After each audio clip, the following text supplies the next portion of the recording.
मालाबार का मोपला विद्रोह क्या था? बड़े पैमाने पर हिंदुओं को बनाया गया था निशाना। खिलाफत आंदोलन के स्याह सच।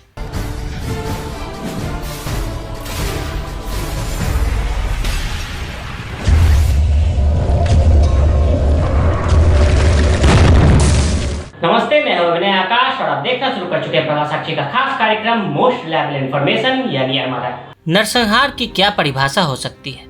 इंसान को इंसान से बेपनाह नफरत सिखाने की पाठशाला, मानवता को दुत्कारने का खुला निरंकुश मंच, या एक जादुई मशीन जिसमें एक तरफ से मनुष्य को डालो तो दूसरी तरफ से कसाई निकलता है।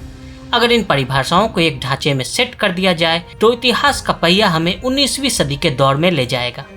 आज आपको दुनिया में हुए सबसे बड़े नरसंहारों में से एक की कहानी सुनाऊंगा। उसकी एक तात्कालिक वजह भी है।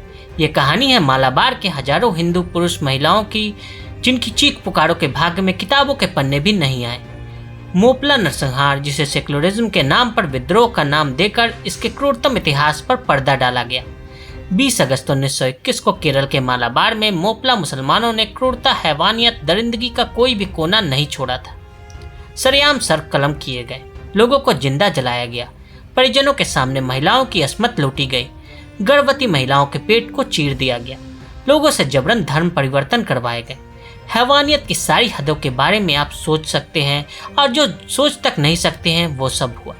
लेकिन एक काम हिंदुस्तानी इन सारी दरिंदगी के कमोबेश अनजान है। इतिहास की इस क्रूरतम पाप को मोपला विद्रोह का नाम देकर लोगों को गुमराह कर दिया गया। मोपला विद्रोह एक विद्रोह जो तुर्की के खलीफा के नाम पर था, लेकिन निशाने पर मालाबार के हिंदू थे। 20 अगस्त की तारीख मानवता और सेक्युलरिज्म के झूठे चेहरों के लिए शर्म से गड़ जाने का दिन है। अंग्रेजों द्वारा तुर्क के खलीफा की गद्दी छीने जाने के विरोध में केरल में सन 1921 में मोपला विद्रोह हुआ था। केरल के मालाबार में हुए विद्रोह को अंग्रेजों के खिलाफ बताया जाता है, लेकिन इसमें बड़े पैमाने पर हिंदुओं को निशाना बनाया गया था।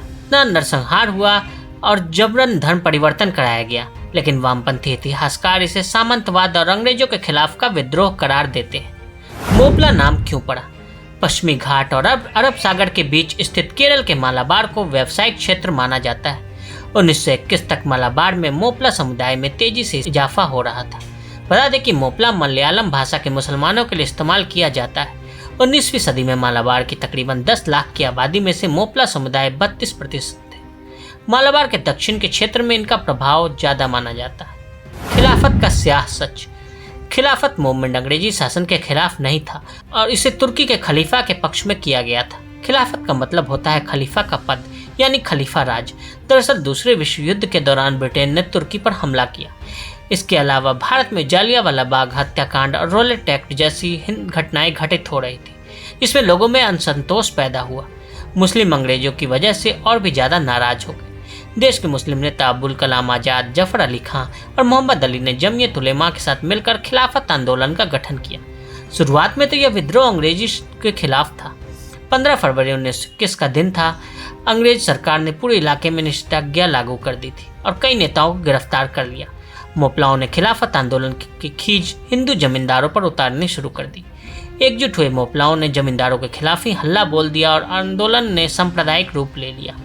मोपला विद्रोह एक सांप्रदायिक हिंसा थी जिसमें हिंदुओं का नरसंहार हुआ था। तलवार के दम पर बड़े पैमाने पर मोपलाओं ने धर्मांतरण करवाए थे। बापू का असहयोग आंदोलन सेकुलर आंदोलन था, लेकिन खिलाफत पूरी तरह से कम्युनल या फिर सांप्रदायिक आंदोलन था, जिसका देश की स्वतंत्रता संग्राम से कोई लेना देना नहीं था।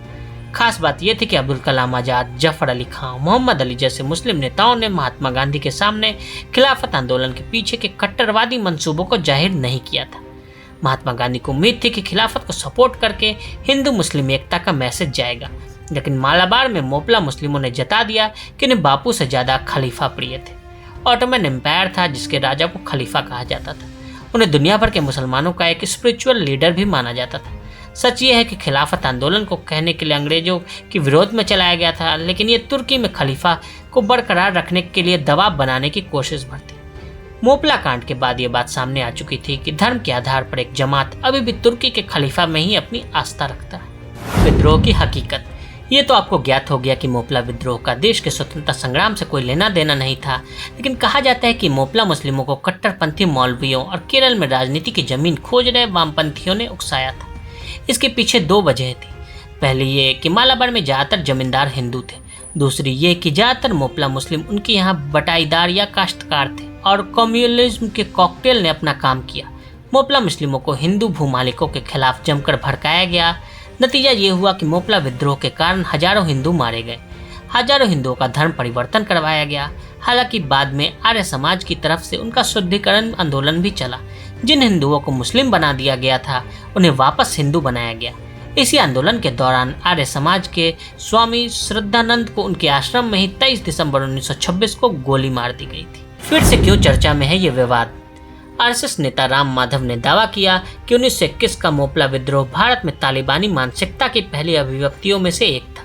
उन्होंने कहा कि केरल में वामपंथी सरकार इसे कम्युनिस्ट क्रांति बताकर इसकी छवि को साफ करने का प्रयास कर रही है। 19 अगस्त को केरल के कचिकोड में 1921 के विद्रोह के दौरान हुई हिंसा के पीड़ितों की याद में एक कार्यक्रम हुआ। इस कार्यक्रम में बोलते हुए आरएसएस की कार्यकारिणी समिति के सदस्य राम माधव ने कहा कि राष्ट्रीय नेतृत्व सही इतिहास से अवगत है और इसलिए तालिबान और अलगाववादी ताकतों को देश में हिंसा पैदा करने या लोगों को विभाजित करने के लिए कोई जगह नहीं देगा, चाहे वो कश्मीर हो या केरल।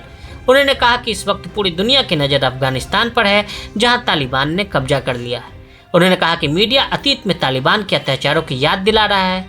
भारत तालिबान जैसी मानसिकता मोपला के रूप में देख चुका है। माधव ने कहा कि लेफ्ट की सरकार इस घटना पर व्हाइट वॉश करने की कोशिश कर रही है, इसे ब्रिटिश और पूंजीपतियों के खिलाफ हुए कम्युनिस्ट विद्रोह की संज्ञा दे रही है।